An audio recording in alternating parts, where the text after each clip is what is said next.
అందరికీ నమస్కారం. మన కథాన్వేషి జర్నీ ఛానల్కి స్వాగతం. మీకోసం మంచి సమాచారం, కథలు, విజ్ఞానంతో నిండిన కంటెంట్ తీసుకువస్తున్నాం.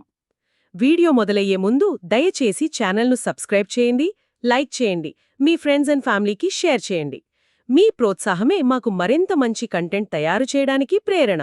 దక్షిణాఫ్రికాలో ఒక మనిషిపై మూకదాడి జరిగింది. వీధుల్లో రాళ్లు రువ్వారు, అవమానించారు. ఆ హింసాత్మక తుఫాను తర్వాత అంతా నిశ్శబ్దం. కాని ఆ నిశ్శబ్దంలోంచి ఒక శక్తివంతమైన పాఠం పుట్టింది. ఈరోజు మనం గాంధీ స్వీయ చరిత్ర సత్యశోధనలోని ఒక చిన్న అధ్యాయాన్ని పరిశీలిద్దాం. బయటకు ఇది ఒక దాడి గురించిన కథలా అనిపించినా ప్రజా ఉద్యమాల నిర్వహణపై ఒక ఆశ్చర్యకరమైన అంతర్దృష్టి ఇందులో దాగి ఉంది.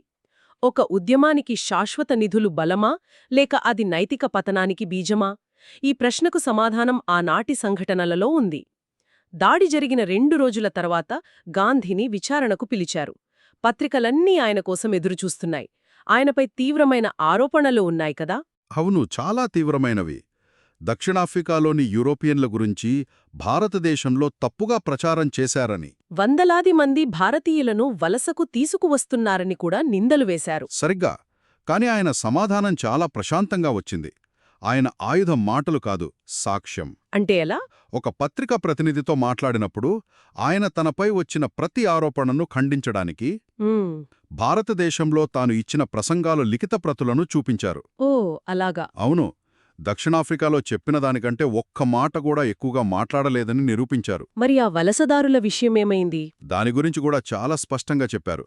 ఆ నౌకలలో వచ్చిన వారిని తీసుకురావడంలో తన ప్రమేయం లేదని, చాలా మంది పాత నివాసితులేనని. మిగతా వాళ్లు కూడా నాటల్లో కాకుండా వేరే ప్రాంతానికి వెళ్తున్నారని చెప్పారా? అవును, వాళ్లు ట్రాన్స్వాల్కు వెళుతున్నారని స్పష్టం చేశారు. ఇక్కడే కథ ఊహించని మలుపు తీసుకుంటుంది. తనపై దాడి చేసిన వారిపై కేసు పెట్టడానికి, వారిని శిక్షించడానికి గాంధీ నిరాకరించారు. అదే, ఆ ఒక్క నిర్ణయం అక్కడి వాతావరణాన్ని పూర్తిగా మార్చేసింది. ఇది కేవలం క్షమ కాదు, అంతకంటే లోతైన వ్యూహంలా అనిపిస్తోంది. నిజమే. ఆ నిర్ణయం, ఆ ఇంటర్వ్యూ అక్కడి యూరోపియన్ సమాజంలో ఒక రకమైన ఆత్మపరిశీలనను రేకెత్తించాయి. పత్రికలు కూడా తమ వైఖరిని మార్చుకున్నాయి. అంటే గాంధీని నిర్దోషిగా ప్రకటించాయా? నిర్దోషిగా ప్రకటించాయి, దాడి చేసిన గుంపును తీవ్రంగా ఖండించాయి. గాంధీ మాటల్లోనే చెప్పాలంటే ఆ దాడి ఆయనకు, ఆయన ఉద్యమానికి ఒక వరంగా మారిందనమాట. ఆ సంఘటనతో భారత సమాజం ప్రతిష్ట పెరిగింది.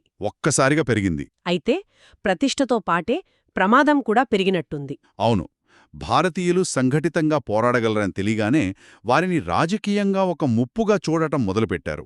ఈ ఒత్తిడిని ఎదుర్కోవడానికి వారికి మరింత సంఘటిత శక్తి అవసరమై ఉంటుంది కదా. ఖచ్చితంగా. ఫలితంగా భారతీయ వ్యాపారులను, వలసదారులను లక్ష్యంగా చేసుకుని 2 కొత్త బిల్లులను ప్రవేశపెట్టారు.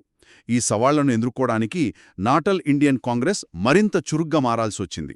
అప్పుడే నిధుల సేకరణ మొదలైందా? అవును, ఈ సమయంలోనే నిధుల సేకరణ మొదలైంది. దాదాపు 5,000 పౌండ్లు పోగయ్యాయి. అప్పుడే గాంధీకి ఒక ఆలోచన వచ్చింది. అదేమిటది? సంస్థకు ఒక శాశ్వత నిధిని ఏర్పాటు చేయాలి అని. శాశ్వత నిధి అంటే ఒక ఆస్తిని కొని దానిపై వచ్చే అద్దెతో సంస్థ ఖర్చులను నడపడమా? సరిగ్గా అదే. ఆలోచన వినడానికి చాలా బావుంది. సంస్థకు శాశ్వతంగా ఆదాయం వస్తే మంచిదే కదా. అవును, ఖర్చుల గురించి ఆందోళన ఉండదు. కానీ మీరు చెప్పిన దాన్ని బట్టి ఇందులో ఏదో సమస్య దాగి ఉన్నట్టు అనిపిస్తోంది. అదే ఇక్కడ కీలకమైన విషయం. ఆ ఆలోచన ప్రకారం ఒక ఆస్తిని కొన్నారు. కానీ గాంధీ దక్షిణాఫ్రికా విడిచి వెళ్లిన తర్వాత సరిగ్గా ఆ ఆస్తే అంతర్గత కలహాలకు కారణమైంది. అయ్యో, అలా జరిగిందా?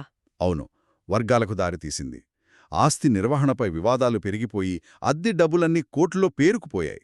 ఏ మంచి ఉద్దేశంతో అయితే ఆస్తిని కొన్నారో అది నెరవేరకపోగా సంస్థకే ఒక గుదిబండగా మారింది. అంటే ఆ అనుభవం తర్వాత సంస్థల ఆర్థిక స్థిరత్వంపై ఆయన అభిప్రాయం పూర్తిగా మారిపోయి ఉంటుందా? ఖచ్చితంగా. ఈ అనుభవం నుండి గాంధీ ఒక గొప్ప పాఠం నేర్చుకున్నారు. ప్రజా సంస్థలు శాశ్వత నిధులపై ఆధారపడకూడదు అనే ఒక గట్టి నమ్మకానికి వచ్చారు. ఎందుకని?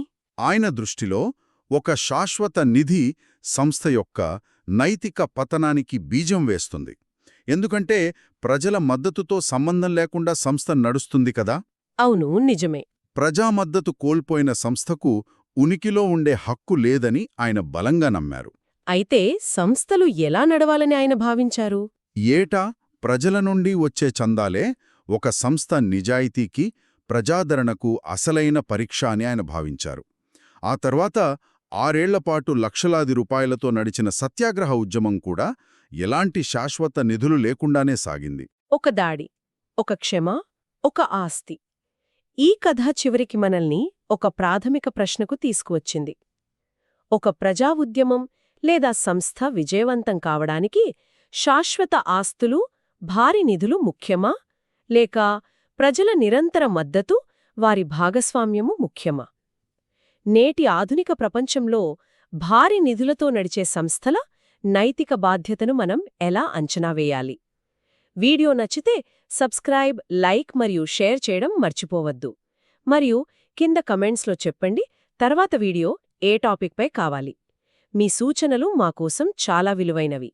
తర్వాత వీడియోలా కలుద్దాం. ధన్యవాదాలు.